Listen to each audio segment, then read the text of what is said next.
Hey, what is up guys? MerganMan4 here, and it's all come down to this. The last 6 weeks of craziness that has been Doctor Who Flux has finally come to a conclusion, and now we can finally take a look at the story as a whole, see what its successes and what its failures were, and especially in a story with this scale, whether or not the final episode sticks the landing is pretty important. So with that, why don't we take a look at the final chapter of Flux, The Vanquishers.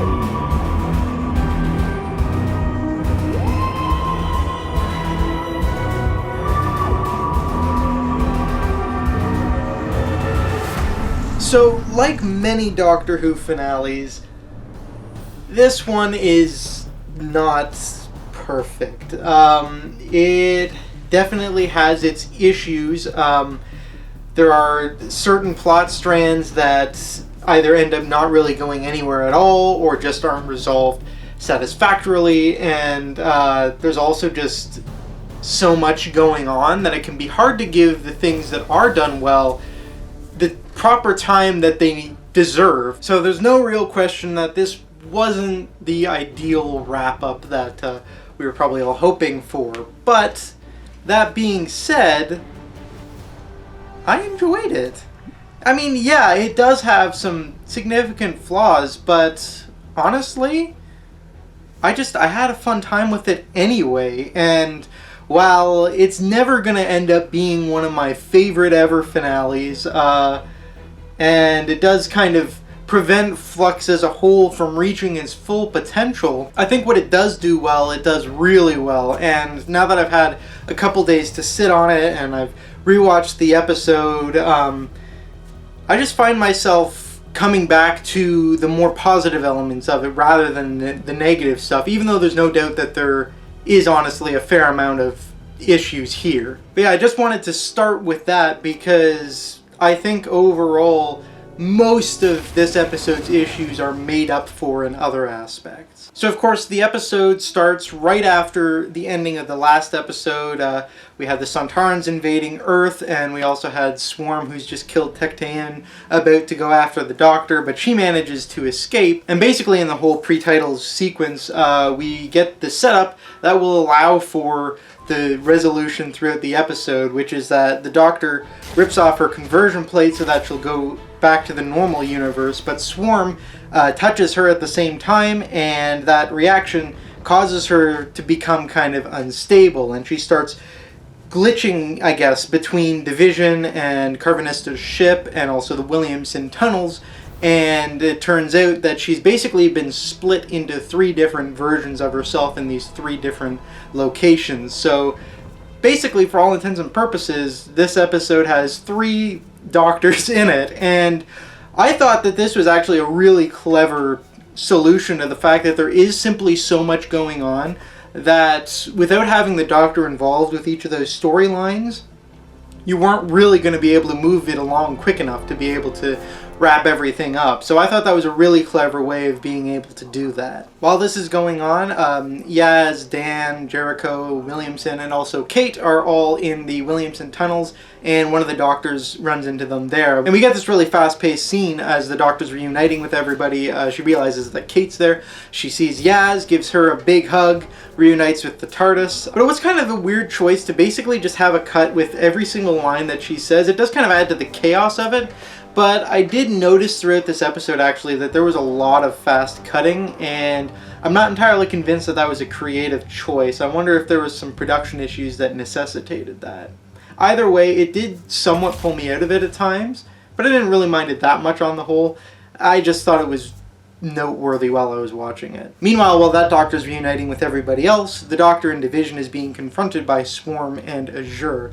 And I am glad that they got to be more in the limelight in this episode after they were kind of more in the background the last couple ones, because as I've said throughout the season, I really like these guys. I think that they are definitely one of the most unique and memorable original villains that the new series has ever done. But I also think it's a shame because there is definitely some untapped potential there. They don't do as much with the Ravagers as they definitely could have done, and part of that is because Flux has been so bloated that you can't dedicate as much time to the individual elements as they might deserve, as I said earlier. And unfortunately, Swarm and Azure somewhat fall victim to that. I love everything that they do in this episode and all their scenes together, but it could definitely have been more, and that's kind of my major disappointment in regards to them. In particular, one of the things I was most looking forward to back in episode 1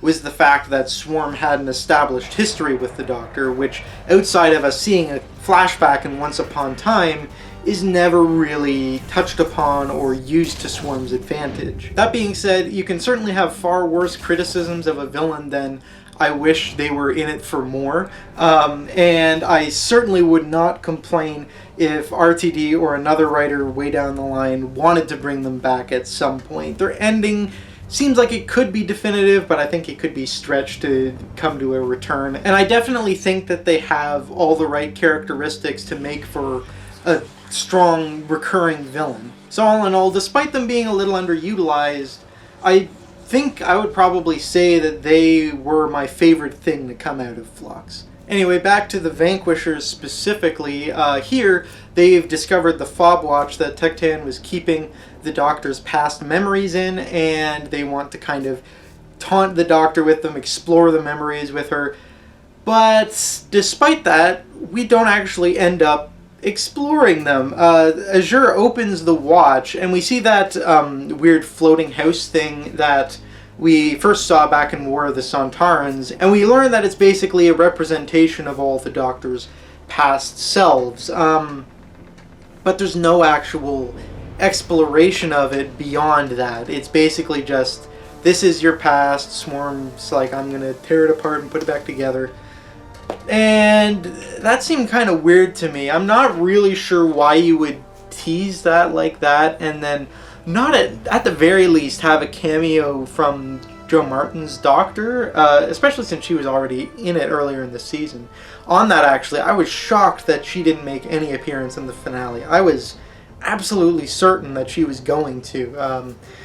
So that was a major surprise to me. And yeah, I just don't understand why you would, hint at going into the Doctor's past and not at least show us something. I mean, don't get me wrong, one of my favorite things about the Timeless Child and her hidden past lives is that it kind of restores the mystery, so I certainly wouldn't want all the answers. And I will say, that's something I am glad about. There were a lot of rumors going on that we were going to see the Doctor's parents, or we were going to go and visit the original universe that she came from, and that was certainly teased, but I'm glad that it never actually went there, because I don't want to know those specific answers. But it would have been nice to at least just get a glimpse of some of the past lives, to really sell the idea that that's what they were exploring. I mean, the house served its purpose, but it didn't really have the impact that it should have had. Meanwhile, back on Earth, the Sontarans have re-invaded the planet after War of the Sontarans, basically as revenge. And it's here that we get easily the most comedic Sontaran scene that Chibnall has given us, with this fantastic image of the Sontarans in a little corner shop, and one of the Sontarans just goes crazy over the chocolate. And see, this is the kind of stuff that was done with Strax, and I don't mind this kind of stuff being done with Sontarans as long as it's not the only thing being done with them. But this leads into a return from Claire, whom they want their help in infiltrating Sontaran Psychic Command, as they're using humans to kind of predict the final phase of the Flux, where the final Flux event is going to happen. And it was nice to see Claire again and have her have a role in the finale. I thought that felt pretty fitting, and it was nice to see her reuniting with Jericho again after they were separated in Village of the Angels. But while that's happening, one of the other Doctors, who's with Carvanista and Bell, go down to the Sontaran command ship to confront the Sontaran commander and find out exactly what's going on there. And it's here we get a really sobering conversation between the Doctor and Carvanista, where he basically confirms that he used to be the Doctor's companion while she was in the division, and he kind of just felt betrayed and bitter ever since she left. And the reason he couldn't talk about his time in the division to her is because he's got a device in his head that would kill him if he said anything about it. And poor Carvanista, not only has he had that pain come back into his life, but the Sanctarian commander reveals that all the other Lupari are dead and he's now the last of his race. So he's really gotten beaten down here. Meanwhile, the other doctor at Division has a really interesting conversation with Azure, where basically they kind of discuss why life, because of course Swarm and Azure, they don't want any spatial objects to exist. They want time to run wild. They think that, you know, death and chaos is what's good. And of course the Doctor believes that life should be preserved. And I think both Jodie Whittaker and Rashenda Sandel gave magnificent performances in this scene, well, and throughout the rest of the episode, but this scene in particular really stood out to me. And it's this kind of stuff, like, I found this stuff really interesting, so I find it a shame that there's so much going on that we couldn't get more of this kind of stuff. It's around this point that the episode goes to Vinder and Diane, who are trapped in Passenger after last week's episode, and I've got to be honest, when it cut to them, I had completely forgot that they were even involved in any of this, because well, it's such a shame, because in episodes 2 and 3 Vinder had a decent amount to do and he was starting to get really interesting, but then in 4 and 5 he doesn't really have anything to do, and Diane hasn't really had anything to do throughout the entire season. And I've got to be honest, I don't really know what the point of this was. I guess really it was just so that the Doctor could get her hands on a passenger, but I'm sure there was another way that they could have done that. The whole season is done now, and I mean, Vinder I can more understand why, because he also had the journey with searching for Belle, but Diane, she doesn't need to be there at all. Why fill out this time with her when you could spend more time on other stuff? I also found it really strange how Diane had kind of lasted this long, because, well, at first we were told that Swarm and Azure were going to have fun with Diane and kind of play with her, whatever that means in their terms, but we never really see any sort of effects of this. And in this episode, it sounds like, because Diane says to them she's insignificant, so it sounds like they just kind of overlooked her when they were using the other passenger victims. I don't know, I don't really buy that. That just seems kind of weird to me. And very, very convenient. And connected to this as well, like I said, Vinder hasn't really had a lot to do, and Belle as well hasn't had a ton to do either. Now here's the thing, in isolation, I actually really like the purpose of Vinder and Belle. They're just there to add a more human element to the story, you know, just these regular people who are just caught up in these crazy events, and it's just a simple love story, and I can get behind that. I like their story for what it is. The problem is, Flux doesn't have time for it. Because even though I liked what was done with it, I liked Vinder and Belle as characters, and I really don't mind at all that they didn't turn out to be anyone important overall. They didn't need to be here, and all they really did was take away time from the more important stuff. On the note of why do they need to be here, Williamson, I mean, they use his tunnels to get from 1904 to the present day, and the idea of the tunnels themselves, of him just randomly finding these portals and trying to connect them up and figure out exactly what's going on with them, that's an interesting story, but ultimately, what are they there for? I had assumed that they must be there because they would play some significant role in the resolution, but they don't really. Basically, Williamson himself is done about halfway through the episode, I think. And kind of like Vinder and Belle's storyline, I mean, I enjoyed this in concept. I enjoyed it in isolation. But when taken in the whole context, I just don't really know what it's there for or why it was included. I really don't think the Flux storyline would have been all that different if you just snipped it out. Which is a shame because, like I said, I think it's quite a good idea. And I guess now's as good a time as any to talk about the Grand Serpent as well, because like those other ones. I really enjoyed him as a character. I thought he made for a great villain. And like Swarm and Azure, I think there's untapped potential there, and I would definitely love to see him come back. And his ending is kind of a bit more open-ended as to whether he could come back. But I thought Craig Parkinson just knocked it out of the park here. But I don't know, like, what's he really there for? I guess just to give the Sontarans access to Earth, but I don't think they really needed him to do that. And I guess his motivations aren't ever made explicitly clear, but the Doctor suggests that maybe he just wants to take over Earth, and I guess that's what he wanted. He just wanted to rule again, because it's implied that his previous empire that he was ruling over while Vinder served under him has like either collapsed or he's been banished from it or overthrown or something.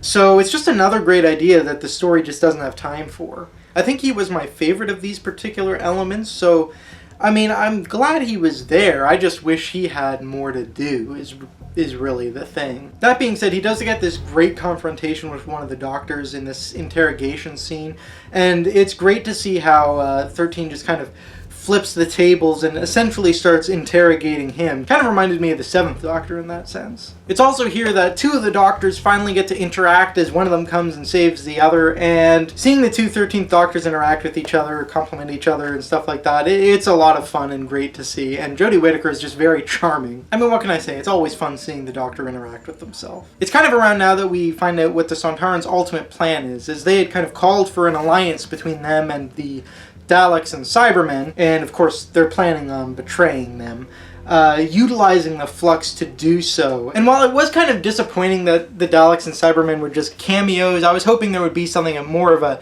significant battle going on, but again, this is something the story simply doesn't have time for.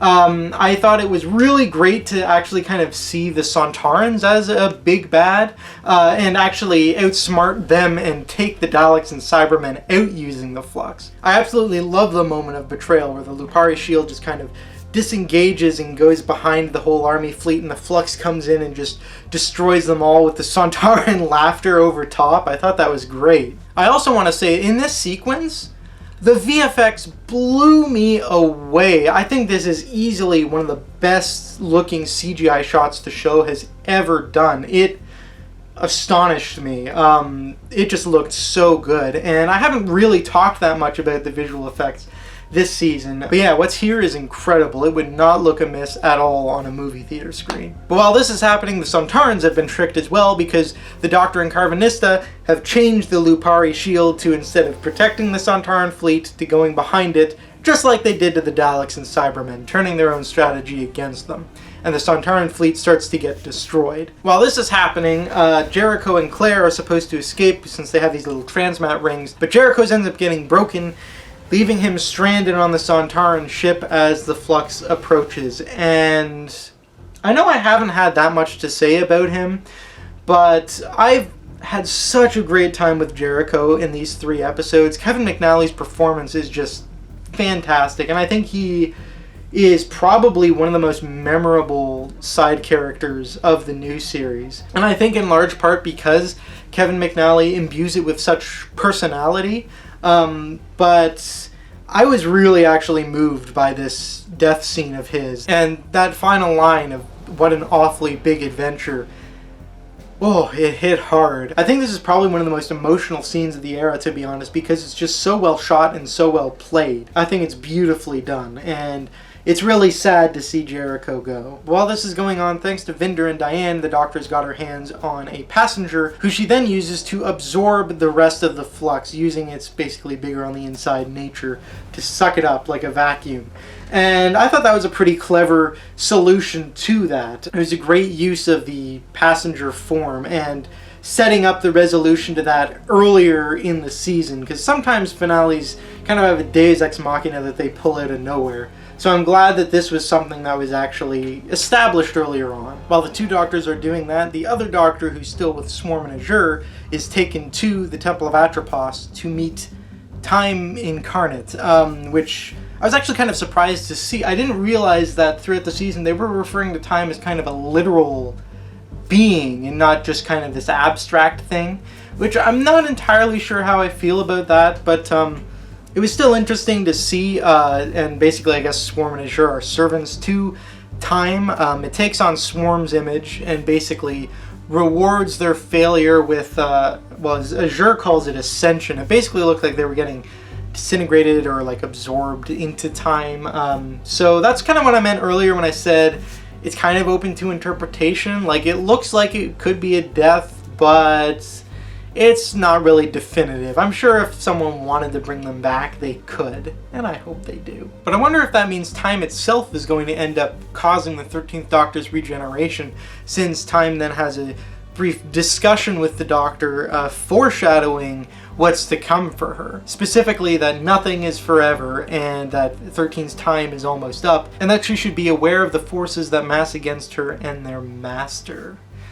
So that's a pretty clear hint that the Master is going to be back, which had already been assumed based off of some like filming pictures for the Centenary special, but I'm really excited to see the Master back. I loved Sacha Dhawan's portrayal in Series 12, so I'm really looking forward to a rematch. And considering the scale of this, it was kind of weird that he wasn't involved in this at all, but I wonder if that was because of like COVID scheduling stuff with Sacha Dhawan. Either way, I'm really happy that we'll get to be seeing him again. And it'll be interesting to see if this particular thread carries over into the specials at all, or if this was just a means of foreshadowing. I hope that it's the former rather than the latter. But yeah, with that, the Flux is gone, Swarm and Azure have been taken care of, and the Doctor is reunified into his single self, so it's basically time for wrapping it all up. We say goodbye to Carvanista and Vinder and Bell and Claire and Kate. Speaking of, you'll notice I have had nothing to say about Kate at all, and that's because I don't know what she was here for, like those other characters. Except this one's even worse, because at least the other characters do something within their own storylines. I don't really know what Kate is here for at all. She just is kind of there in the background of scenes. I think, basically, her exit scene here really heavily hints at her coming back. I'm pretty certain that Unit's going to be in the Centenary special, 13's last story, so I think her inclusion here must have kind of been like Jax was in Fugitive of the Jadoon, just setting up a proper return at a later date. But that was really disappointing to me. Like, she should have had something meaty to do if you're going to bring her back. Like, don't just have her there for the sake of it. So that was really disappointing to me. Anyway, that aside, finally we have Dan and Diane, who unfortunately are not on great terms after all that happened. Diane isn't really ready to pursue their relationship in the same way she was prior to the events of Flux. And so Dan kind of leaves dejected, but he runs into the Doctor and Yaz, who invite him formally on board the TARDIS, and he officially becomes a companion. And this has got to be the first time that a companion has been in an entire season before formally becoming one.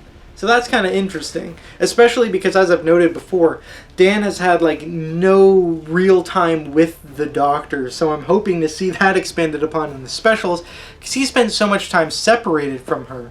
I mean, he's spent like 3 years with Yaz, but he's had maybe 3 conversations total with the Doctor herself. So I really hope their relationship can get expanded upon in the coming 3 episodes. It's also here that the Doctor finally begins to open up to Yaz and tell her what she was searching for at the season's start, and she promises to explain the whole thing to her. But there are still a couple of unanswered questions. I'm not sure if all of these are going to be continued on.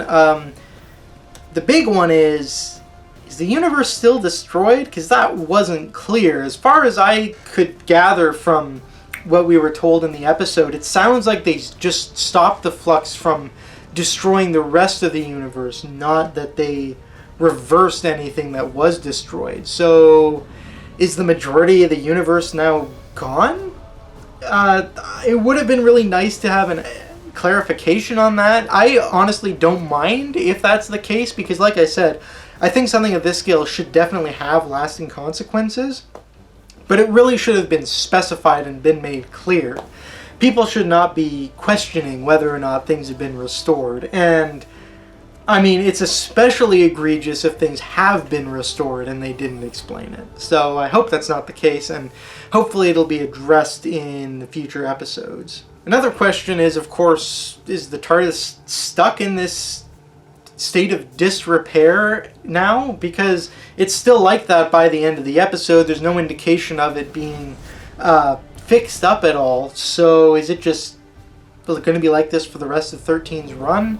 Is it going to be fixed in one of the specials, or is it just going to be back to normal in the next one without any explanation? Now, the trailer for the New Year's Day special did seem to indicate that the TARDIS was still broken. So I think this particular plotline is probably going to continue through into the specials. But yeah, that's interesting. I would have thought that this would have been wrapped up here, but I guess not. And the final big question I have still is that it for the Division? Because I really hope not, because if it is, that's really underwhelming. I'm really hoping now that they do come back at some form in one of the specials, probably 13's last episode, because if this is their conclusion, that's a really underwhelming conclusion for what was supposed to be such a massive scale threat. I hope that they're still lurking in the background somewhere and are going to have some sort of effect on what's to come. At least that they've survived this, and it's not just like, oh, they've killed their leader Tecteun and now it's all kaput. That would be really disappointing. But I guess that's something we won't have an answer to for quite a while yet. But yeah, and all that's left to do is the Doctor has the fob watch that contains her past memories, but decides she's not going to open them. Not yet. She leaves it in the TARDIS somewhere where she can never find it unless she really asks. So I think that's some pretty blatant foreshadowing that that watch is going to become pretty important probably in her last episode. So yeah, that was a lot of stuff. It's quite a messy episode, and as a result, apologies if my review is a little messy and all over the place, because you've got all these different strands all coming together and crossing over a lot more. So it's really hard to kind of give it a straightforward kind of review. But yeah, like I said, it's definitely not without its issues, but on the whole, I did find myself really enjoying it. And while there were definitely aspects I was disappointed with, there were things that I didn't, even if I enjoyed it in isolation, I didn't see the point of including it here. I would say that the biggest thing with Flux for me in this episode is more that, not so much that what it does is bad, but that it could have been better. And yeah, I mean, that's the thing. I had a really good time with this, and honestly, I thought it was a great season, but it definitely had the potential to be more. It didn't reach its full potential. So that is a bit of a shame. But yeah, honestly, I think on the whole, I would give the Vanquishers maybe an 8 out of 10. So yeah, I know a lot of people didn't like this, and I mean, I can see why. But like I said, for me, the positives were the things that stood out to me more than the negatives. When I think about this episode, I think about the stuff I like more than the stuff I dislike about it. So that would probably put it around like the middle of the finales for me. And I think on the whole as well, even though the episode average of the season is actually unusually high for me, particularly since it was so consistent too. All of my episode scores range between a 7.5 and an 8.5. In terms of how it comes together overall, I'd probably give the story of Flux also an 8 out of 10. And as a season, it's probably, like with the finales, probably around the middle. I didn't think it was the best season ever, but I also didn't think it was bad at all. I thought it was fairly strong, and it has some really great stuff in it. It just didn't do as well as it could have done. But yeah, I guess that's it. I had a good time with this season. Just 3 episodes left of Jodie Whittaker and Chris Chibnall's run on Doctor Who. I think of the Chibnall-Whittaker seasons, Series 12 is definitely still my favorite, but I did enjoy this one more than Series 11. And yeah, new Doctor Who in just under a month on New Year's Day with Eve of the Daleks. So with that, please leave your thoughts on the finale and also the season as a whole down in the comments below. And Mergan Man 4, over and out, and I'll see you guys later.